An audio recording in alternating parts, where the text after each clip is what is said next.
Selamat pagi, terima kasih buat teman-teman semangat di hari gajian. Ada yang nanya kalau misalnya gue punya gaji, sebagian gaji gue buat beli apa? Gue beli buku, ya. Pasti gue pakai siapin dananya untuk beli buku yang bisa menginspirasi gue. Dari pengalaman hidup gue butuh buku self help pasti.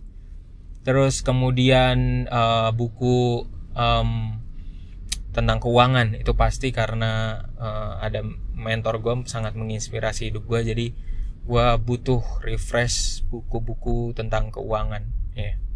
Dan kemudian juga buku temanya mengenai children itu gue butuh karena gue juga punya masa lalu yang kurang baik ya gitu, jadi gue mau update dengan hal-hal yang baru. Kadang-kadang buku itu sering diremehin sih gitu ya, padahal buku itu lahir dari pemikiran orang-orang yang udah punya pengalaman yang luar biasa gitu. Rasanya memang gak bakal cukup kalau kita cuman lewat YouTube kita belajar, karena itu petikan-petikan kebanyakan, dan itu wawancara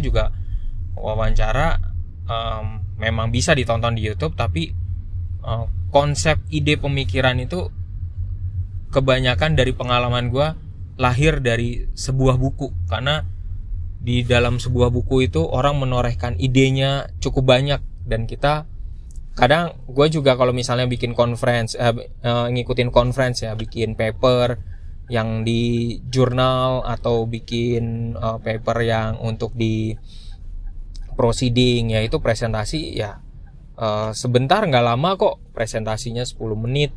Idenya belum semua tertuang ya, semuanya tertuangnya hanya 5-6 halaman, 4-6 halaman di dalam proceeding, di dalam jurnal PDF yang teman-teman bisa download ya lewat Google Scholar.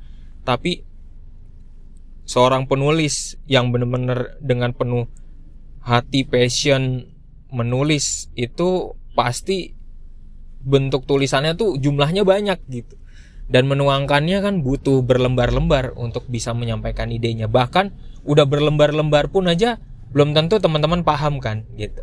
Jadi buku tetap mencerdaskan bangsa sih itu.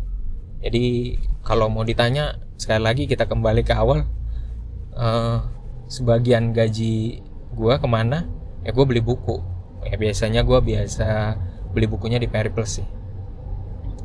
Dan beberapa juga kalau terjemahan gue belinya di Gramet, tapi gue tetap lihat ya kan, lihat terjemahannya dulu, karena mungkin gue terbiasa untuk baca buku bahasa Inggris. Paling nggak mencoba, walaupun gue memang dasarnya nggak jago banget, tapi paling nggak mencoba gitu.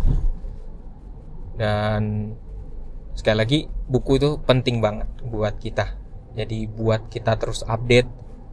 Kalau lo tiap hari harus olahraga dan nyadar bahwa itu berguna di masa tua, maka sama konsepnya, polanya sama dalam psikologi gitu. Kalau otak lo mau tetap fresh, tetap di masa tua tetap fresh, ya lo harus latihan otaknya, baca, tulis, jangan gak gerak, jangan sampai gak gerak gitu. Main game juga bisa gitu ya, itu bisa banget, perlu dilatih juga. Oke ya, gitu dulu. Terima kasih untuk mendengarkan podcast gue. Salam dari gue, Lembut Ambon. Oh iya, nanti kalau lihat di kolom deskripsi di bawah, kalau ada link, lo klik aja. Moga-moga itu bisa bermanfaat buat Bapak Ibu dan teman-teman muda sekalian. Terima kasih kalian tetap setia mendukung podcast ini tetap ada, dan terima kasih followernya juga tambah banyak ya. Dan thank you, makasih banget tetap setia.